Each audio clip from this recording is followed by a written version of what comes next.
Olá, pessoal. Olá a todas, todos. Meu nome é Rita. Eu sou uma mulher preta, pesquisadora, professora antirracista. Acredito na magia e na ciência, necessariamente nessa ordem. E digo para vocês por quê. Porque, como uma mulher de axé, eu acredito que essas coisas caminham juntas. E a magia, ela ajuda a gente a expandir as nossas multidisciplinaridades, os nossos múltiplos conhecimentos, não só na academia, mas fora dele. Sou doutoranda em Planejamento Urbano e Regional pelo FRJ, mestra em Estudos Populacionais e Pesquisa Social pela AENSE, pela Escola Nacional de Ciência e Estatística do IBGE, especialista em Sociologia Urbana e bacharela em Ciências Econômicas. Também sou membro da Rede Brasileira de Justiça Ambiental. E também tenho meu canal no Instagram chamado Cognição Suburbana. Um axé muito grande e vamos começar essa conversa sobre um tema super importante: racismo ambiental e ecocídio. É importante, quando a gente fala de racismo ambiental e de qualquer racismo, é que a gente fale da importância da geração de conhecimento. Então, é muito importante que a gente aprenda a decolonizar o nosso conhecimento. O conhecimento científico ainda é um conhecimento muito amarrado a um conhecimento europeu, branco. E é importante que a gente tenha isso a partir da nossa perspectiva do sul global, da perspectiva dos nossos povos originários, dos nossos povos retintos. Então, é importante que a gente tenha essa perspectiva da decolonidade. E para isso eu trago aqui uma citação de Grada Quilomba, que fala da importância dos conhecimentos e da importância que a gente precisa dar a outras formas de saberes, dentro dessa mesma perspectiva científica. Então, quando eles falam é científico, quando falamos, não é científico. Quando eles falam é universal, quando falamos é específico. Quando eles falam é objetivo, quando falamos é subjetivo. Quando eles falam é neutro, quando falamos é pessoal. Quando eles falam, é racional. Quando falamos, é emocional. Quando eles falam, é imparcial. Quando falamos, é parcial. Eles têm fatos, nós temos opiniões. Eles têm conhecimentos, nós temos experiências. Não estamos lidando com uma coexistência pacífica de palavras, mas com uma hierarquia violenta que define quem pode falar e quem pode produzir conhecimento. Grada Quilomba, decolonizando conhecimento. É fundamental que a gente aprenda com outras formas de saber e que a gente entenda a importância delas, inclusive no nosso fazer científico.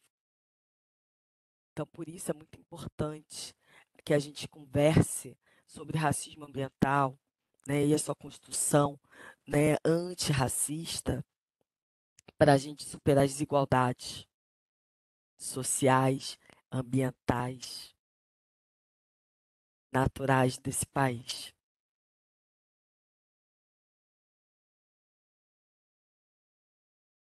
Então, o que que é o racismo ambiental? Eu gosto de dizer que o racismo ambiental ele é a gente tem duas perspectivas. A gente tem essa perspectiva, né, eh, teórico-conceitual, que parte das lutas, né, por justiça ambiental, e tem uma outra perspectiva, a perspectiva ontológica. Vamos falar um pouquinho primeiro dessa, dessa, desse conceito, né, teórico, conceitual, que vem a partir das lutas de justiça ambiental. O racismo ambiental, né, ele se desenvolve, se desenrola na luta de direitos civis norte-americanos.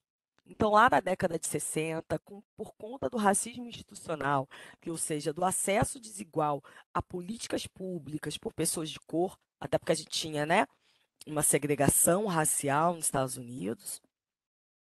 Então, você tem toda uma discussão sobre racismo institucional na década de 60. A partir daí, desse desenrolar do racismo institucional, a partir da década de 70, os movimentos ambientalistas negros começam a observar a disposição de rejeitos tóxicos em locais onde residiam população negra e população latina. Ou seja, não era igual os impactos ambientais.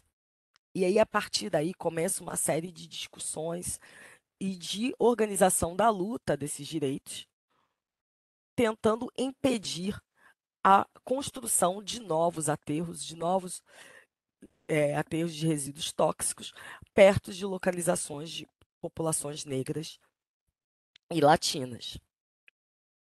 Com isso vai desembocar na década de 80 já, num estudo que vai ser feito pela Comissão de Justiça Racial, que vai apontar que a variável raça, né, vai fazer correlações, né, análises estatísticas, que vai associar. E a raça é o componente mais importante para definir o local, a localização desses aterros de resíduos tóxicos.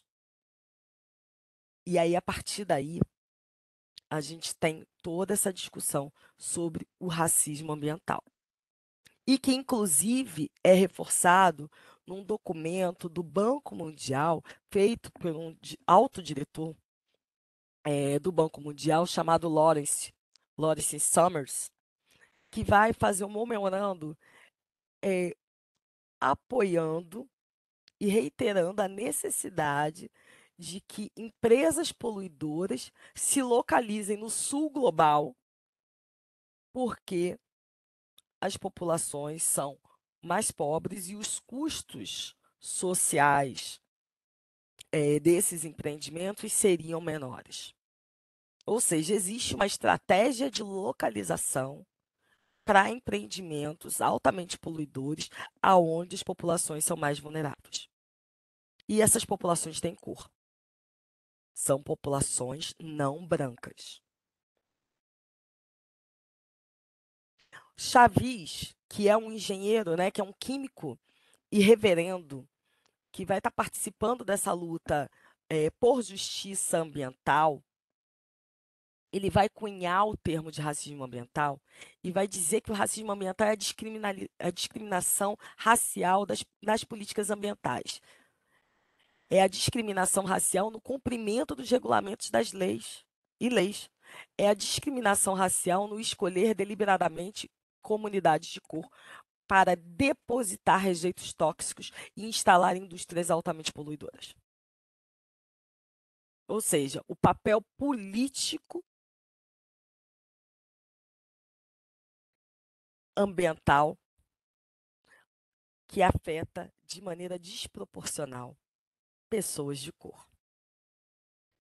E isso vai ter um impacto não só na localização dessas empresas e dessas atividades econômicas altamente poluidoras, mas como vai ter um impacto sobre quem tem poder de decisão, quem participa dessas regulamentações e quem cria as leis.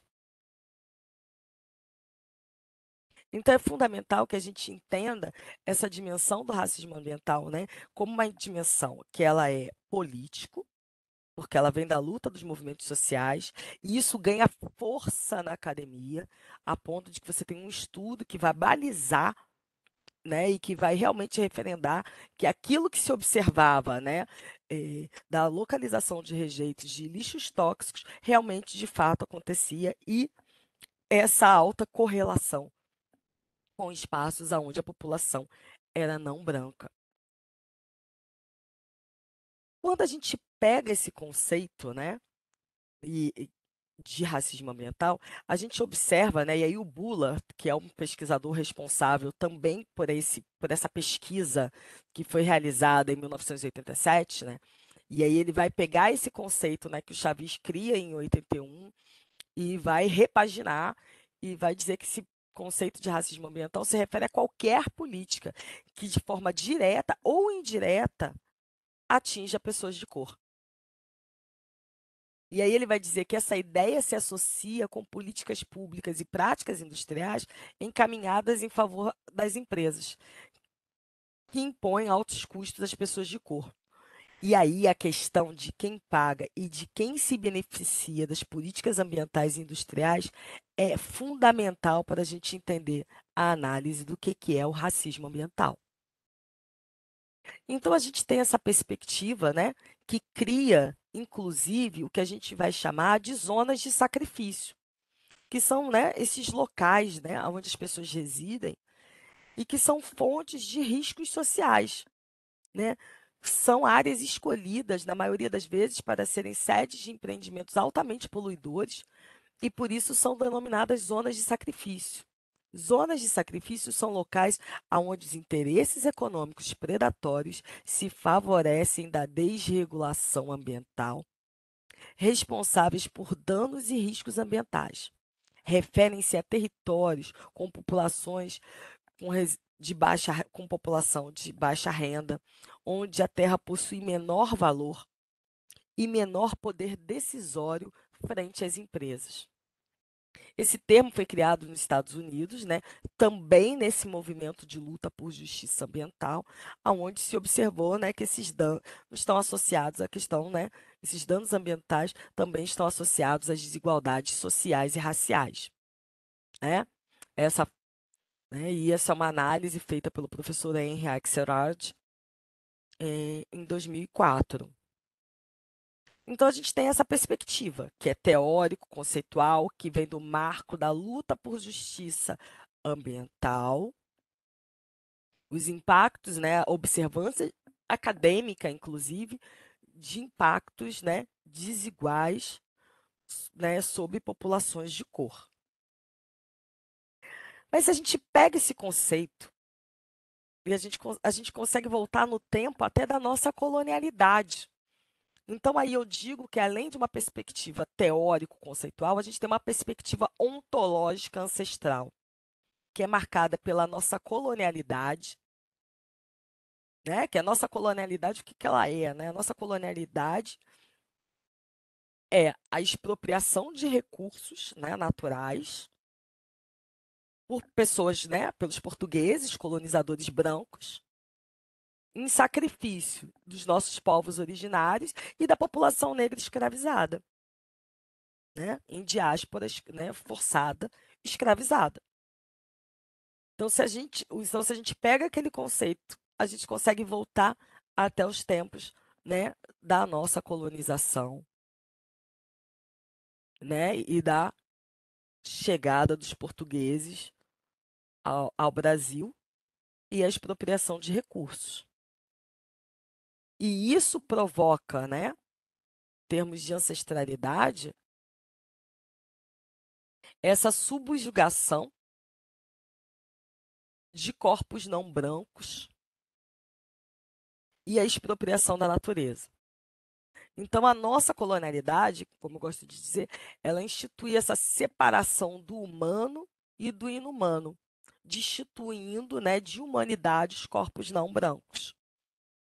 E isso, né, com base no tempo, né, com base na nossa história e com reforço cotidiano, diário disso, através de políticas públicas ou da ausência de políticas públicas, né, faz com que a gente tenha o nosso racismo estrutural, né, que é essa questão histórica de desumanização de corpos não brancos. Então, essa perspectiva, ela está associada, né, essa perspectiva ontológica, ela também está associada à necropolítica. E o que que é essa necropolítica, né? Essa necropolítica é a forma, né, que o governo trabalha com zonas de morte, cria inimigos, né, e políticas estabelecidas por regimes de exceção, de emergência. Então, em nome da exceção, em nome da emergência, em nome de importância, você vai negligenciando corpos não brancos. Ou seja, é um pouco mais do mesmo, né? Ou seja, a gente vai vendo que, à medida que o tempo vai passando, a gente vai tendo novas repaginadas, mas a prática é a mesma, né? Então a gente tem aí todo, né, uma reconceituação, né, sobre a questão das mortes de pessoas não brancas, né, e o do papel das políticas, né, nessas mortes, né? Porque é isso, é o fazer morrer e o deixar viver, mas um deixar viver de maneira muito precária, de maneira muito limitada. Então, isso faz parte dessa perspectiva ontológica. Então, essa perspectiva ontológica, ela é marcada por essa colonialidade histórica, né, que a gente tem aí esse processo histórico, né, que marca, né, a descoberta do Brasil, né, descoberta, né, a chegada dos portugueses ao Brasil com a subjugação da natureza e de corpos não brancos.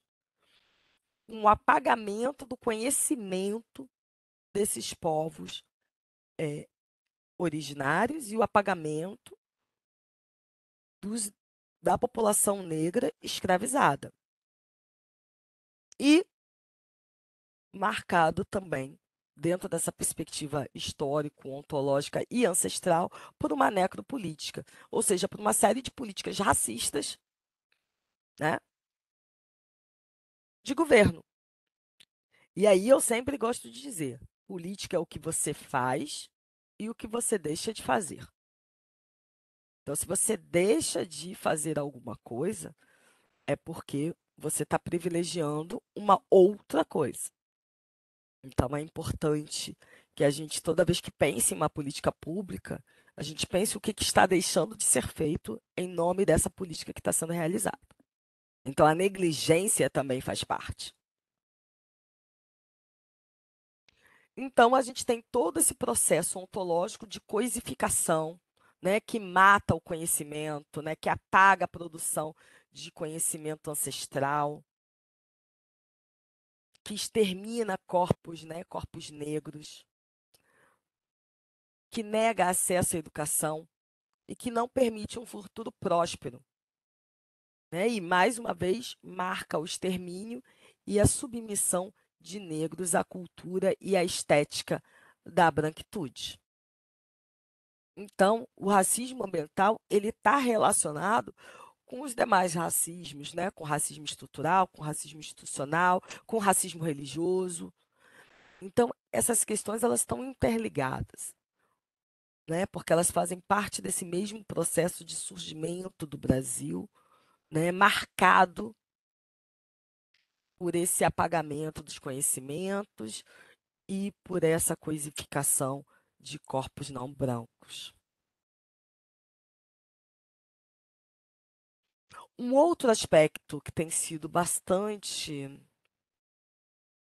debatido e que é fundamental para a gente entender hoje em dia é a questão do racismo ambiental na atualidade, associado a duas práticas, né, a dois efeitos fundamentais para a compreensão dele, que é o colapso ambiental. A gente vive uma situação de emergência climática, né, onde a gente já teve vários eventos climáticos extremos nos últimos anos, principalmente no sul global.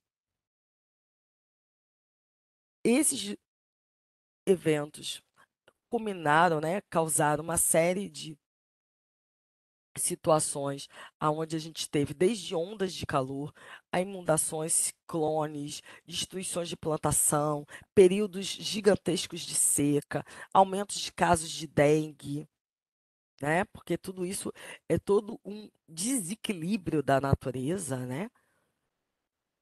Então o que a gente observa é que esses impactos, né, climáticos, né, eles inclusive já deslocaram mais de 22 milhões de pessoas, segundo a Organização Meteorológica Mundial. Então a gente tem aí a questão, né, e isso acontece e acontece também de maneira desproporcional, né, onde a gente tem impactos muito mais sentidos e vividos e experienciados, né, por populações não brancas, E aí a gente pode pensar no caso da população serrana, das comunidades da população serrana no estado do Rio de Janeiro, as chuvas em Pernambuco, né, as chuvas no sul da Bahia, né? Então a gente tem aí impactos sobre populações não brancas no Brasil e fora do Brasil. A gente tem muito concentrado isso no continente africano e também no continente asiático. Então a gente vê a desproporcionalidade disso. Então esse é um impacto. A gente tem um colapso ambiental, a gente vive uma situação climática de eventos extremos e que obviamente tem sido de maneira desproporcional sentidos em diversas partes do mundo. E a gente tem um papel fundamental, que são as corporações capitalistas, que fabricam desastre na mesma intensidade de sua acumulação. E com isso, elas promovem uma articulação entre esse colapso ambiental e as condições objetivas de vida da população, que é isso, como viver, como comer, né? A gente vê o Brasil vivendo uma situação de insegurança, de fome, né? Como que isso se dá? Né? Por quê? Porque a gente tem empresas capitalistas, um processo, né, de acumulação cada vez mais predatório e cada vez mais pensa menos as questões e as implicações ambientais. E isso vai ter, inclusive, impacto no que a gente vai conversar daqui a pouquinho, que é sobre o ecocídio. No Brasil, isso é muito sentido, né, essa questão das grandes corporações, por conta do nosso modelo econômico. A gente tem um modelo econômico que é muito baseado no neoextrativismo, ou seja, no agronegócio e na mineração. Inclusive, elas também marcam o nosso processo de colonialidade, porque o nosso processo de colonialidade também foi marcado pela mineração e também foi marcado pelo agronegócio, né? Pela agricultura, né? Pelas monoculturas. E a gente não se livrou desse modelo econômico. Então, um modelo econômico que também ajuda a fortalecer ainda mais essa raiz eh, do racismo ambiental, das desigualdades que marcam as questões de raça, né, de raça-cor no país. Esse modelo, que é um modelo que a gente vê aí que está desde a nossa colonialidade, é o modelo econômico do Brasil de hoje, hein? E esse modelo, ele tem, né, como pressuposto a precarização das relações de trabalho, um processo de desindustrialização. Então, e de subordinação da gente cada vez mais a, ao exterior.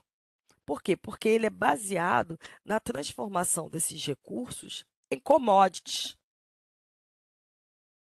ou seja, são produtos que vão ser negociados em, né, em bolsas de valores, em mercados, né? Elas são totalmente voltados e pautados à exportação.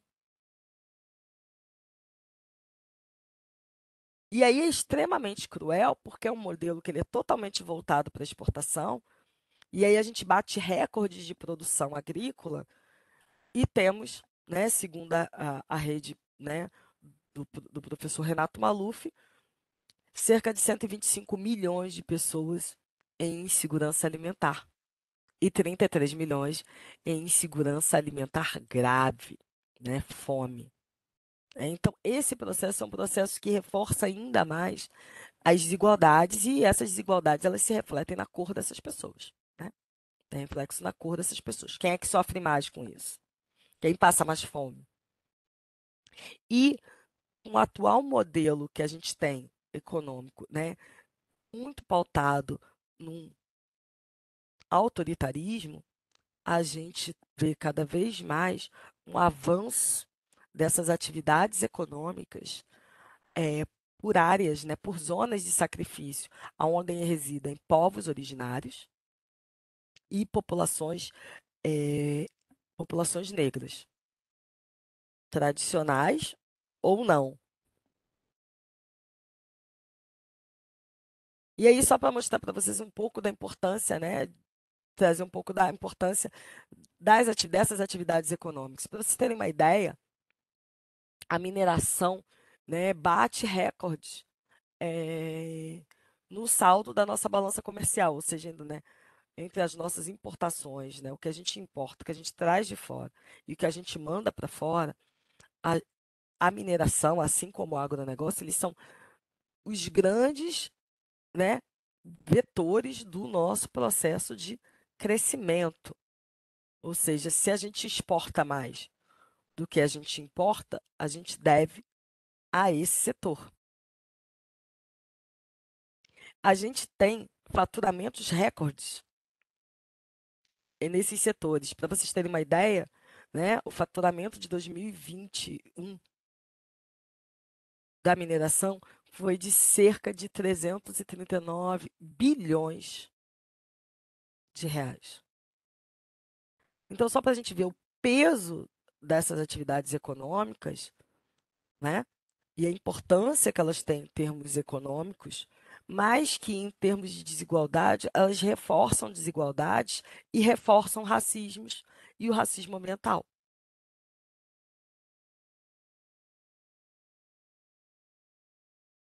Porque qual é a consequência desse modelo econômico? A consequência desse modelo econômico é o que eu gosto de chamar de pacote da destruição, né? E eu digo que o pacote da destruição é essa série de projetos de leis e alguns já aprovados, né? Ou, né, em primeira ou em segunda instância, que são que incidem cada vez mais para a intensificação do racismo ambiental. Então a gente tem, por exemplo, a PL do veneno. A PL do veneno, ela, né, visa atualizar a legislação de agrotóxicos.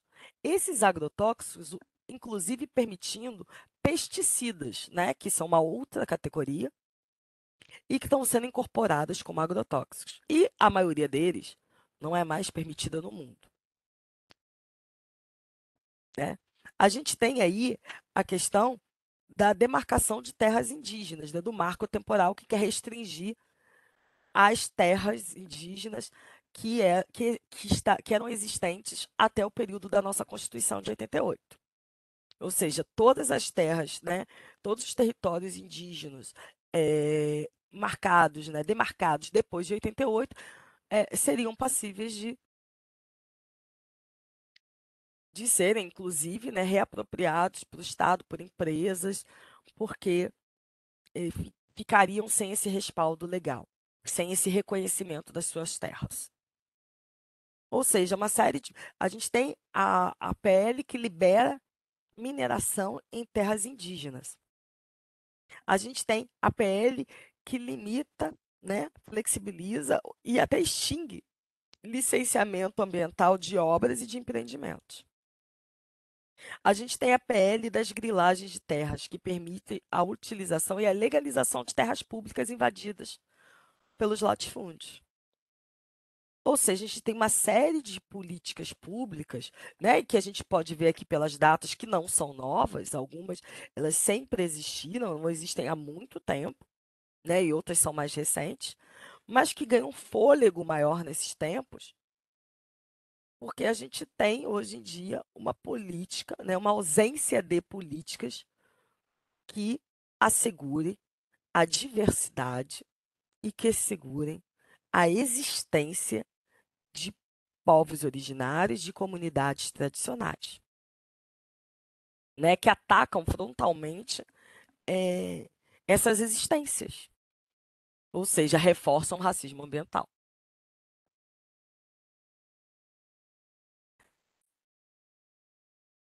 Então, essas são as consequências, né? Em consequência das consequências, né? Em decorrência dessas consequências, a gente observou no ano de 2023, segundo, né, o, o relatório, né, de injustiças, né, de conflitos, né, de justiça ambiental da Fiocruz, 113 casos de injustiça ambiental, envolvendo 70, 78% deles afetam povos originários e comunidades tradicionais. Os outros 22% acontecem em áreas urbanas altamente adensadas, principalmente em áreas de favelas,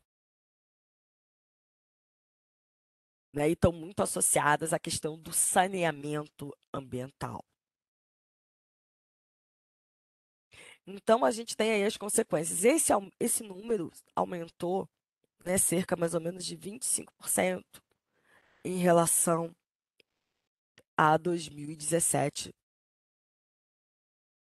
Então, a gente teve aí um aumento, e aí a gente fala justamente por conta dessas políticas. Essas políticas, né, elas abrem um flanco cada vez maior para que você aumente os conflitos, uma vez que essas atividades econômicas precisam de cada vez mais espaço e mais território e avançam sobre essas zonas de sacrifício. E isso, né? E essa questão, ela está extremamente associada a um outro problema sério, que é o ecocídio. Quando a gente está falando de racismo ambiental, né, e a gente tem visto aí inúmeros casos, inclusive de assassinatos de lideranças indígenas, né, na mídia nos últimos tempos, a gente está falando de genocídio. A gente fala sempre de genocídio do povo negro, a gente fala de genocídio, né, dos nossos povos originários, mas a gente está falando de pessoas, né? Então, o conceito de genocídio ele fica pequeno para a gente falar da diversidade de vida que temos no planeta, que não são só as vidas humanas, né? Quando a gente está falando, né, de racismo ambiental, a gente está falando de vidas humanas. Mas a gente tem toda uma outra situação, né, de que é né, o assassinato, né, o, o retirar terra dessas pessoas, né, apagar conhecimentos, né, tradicionais, ele tem um outro impacto, que é quais são, né, as possibilidades de vida que temos, né? São diversas. A gente está falando, né, de fauna, a gente está falando de flora, né? Então, a gente está falando de outras existências.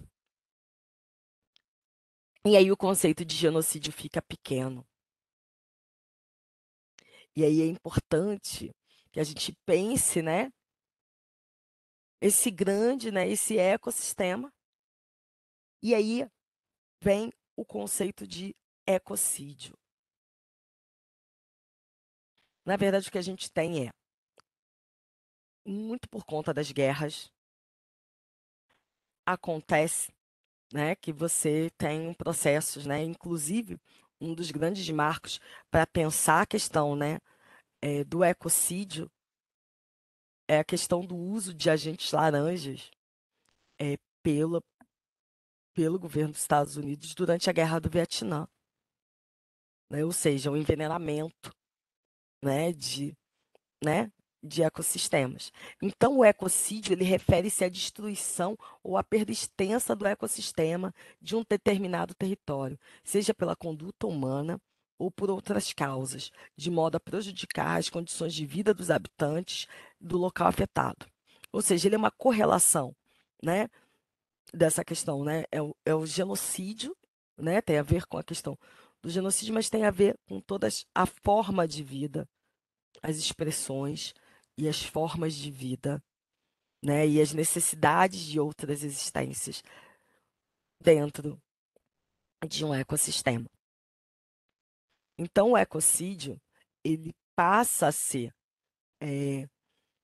uma pauta importante para que a gente entenda o impacto dessas corporações sobre né, o meio ambiente, sobre as pessoas, né, dessa maneira integrada de ver a vida, né? Eu gosto de falar que é, assim, é você entender as causas da destruição de uma maneira integrada de vida, não só vidas humanas, mas os conhecimentos que essas vidas humanas geram e toda aquela natureza envolvida,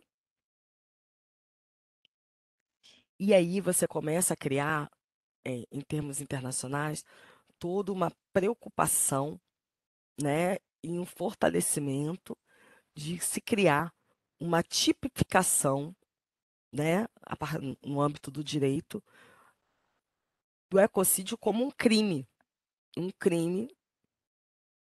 às diferentes formas de vida.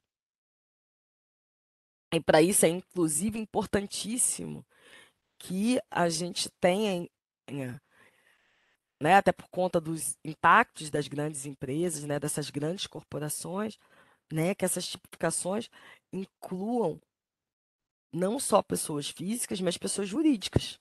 Criminalize, aprenda a criminalizar pessoas jurídicas, governos, né? Governos. Então, e tudo isso foi levado para a Corte de Haia e usa-se como precedente, né, o Estatuto de Roma, de 1988, que fala sobre a questão de crimes de guerra e dessa questão do direito à vida e de garantias, né, para as gerações futuras da vida, né, em toda a sua amplitude. E aí se usa, né, como uma prerrogativa internacional para que a gente possa tipificar o ecocídio e possa criminalizar quem comete, né, crimes de ecocídio. No Brasil, isso ainda é uma questão, né? A gente está aí caminhando, né? A gente tem um projeto de lei de 2019, ou seja, recente, que fala dessa questão. Inclusive, fala da questão, né, da importância da responsabilização criminal da pessoa jurídica, que é uma questão importante para que a gente possa entender, né, o ecocídio e a gente possa criminalizá-lo. A gente houve no Paraná, em 2013, né, uma grande questão legal com relação ao ecocídio, de uma atividade econômica realizada. Mas isso, por mais que isso tenha acontecido, isso ainda é uma coisa muito em discussão, né, de como responsabilizar, né, como responsabilizar empresas, como responsabilizar, né, eh, políticas ou ausência de políticas para a tipificação de crime de ecocídio no Brasil. Né? Inclusive, isso estava com o atual eh, presidenta, né, do Supremo Tribunal Federal, Rosa Weber. Né? Inclusive, ela deu um parecer contrário na época, muito por conta de que a gente precisava entender mais e ter um aprofundamento sobre essas questões criminais, sobretudo por pessoa jurídica. Como criminalizar e responsabilizar uma empresa por impactos, né, diretos ou indiretos, sobre aquele ecossistema, sobre a vida daquelas pessoas. Então, a gente agora tem um projeto de lei de 2019, né, para ser votado, que fala justamente sobre a questão disso no Brasil. Essas questões, né, tanto do ecocídio como do racismo ambiental, elas estão extremamente ligadas, porque o racismo ambiental fala de uma forma de vivência e de formas de vida que tem seus conhecimentos, que tem as suas e que tem uma outra forma de relação com a natureza, né? Como diria o Krenak, né, é uma forma não mercantil, né? Não se entende a vida como recursos, a vida é a vida. É um entendimento maior, né? É uma outra cosmovisão que não passa por essa nossa lógica, né? Ainda, né? Que vive sob o jugo do capitalismo. Então é uma outra perspectiva, né? E muito por conta disso são as populações mais afetadas e mais atacadas por terem esse modo de vida diferenciado e essa outra relação com a natureza. Né? Aliás, não existe nem essa separação, né? Essa separação nem faz parte dessa perspectiva. Né? Isso é colocado pelos nossos povos originários, nossos povos quilombolas, nossos povos de terreiro, né? Então, são povos, né, grupos sociais que vivem e que entendem, tem uma outra relação, uma outra cosmovisão, em termos de ecossistema, em termos de vida, né? Eu ouvi isso uma vez de um indígena, ele falava assim, mas eu não entendo por que que falam que é recursos hídricos, recursos ambientais. Não, isso não é um recurso. Isso é a minha necessidade de comer, a minha necessidade de respirar, a minha necessidade de cantar, a minha necessidade, né, de me relacionar. Eu não sei não me relacionar se não for por via natureza. Então, é muito bonito ouvir isso, é ver outras formas de vida e a gente respeitar. Então, o racismo ambiental, ele fala sobre isso. A gente não tem também, assim como o ecocídio, a gente ainda não tem uma jurisprudência para ele, mas são caminhos que são importantes para a gente entender o que que a gente está fazendo com o nosso meio ambiente, o que que a gente está fazendo com os nossos, né, com as nossas outras formas de vida, com os animais, né, com toda a fauna, com toda a flora que a gente tem no Brasil, e esse entendimento integrado da vida, né? E aí, tanto o racismo ambiental quanto o ecocídio, né, eles precisam ser combatidos porque eles falam da desintegração, da destruição de formas de vida. E não é à toa que todo mundo que defende fauna e que defende flora também tem sido alvo de genocídio, né? Tem sido alvo de assassinato, né? Isso não é de hoje. Então a gente tem aí, ó, uma relação muito triste entre os desmatamentos, né, e a perda de vidas humanas.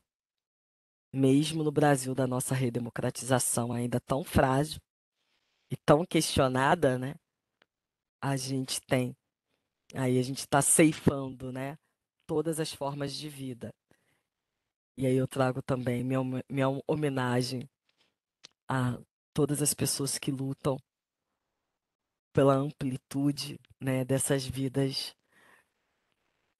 todas elas, humanas e não humanas. Queria agradecer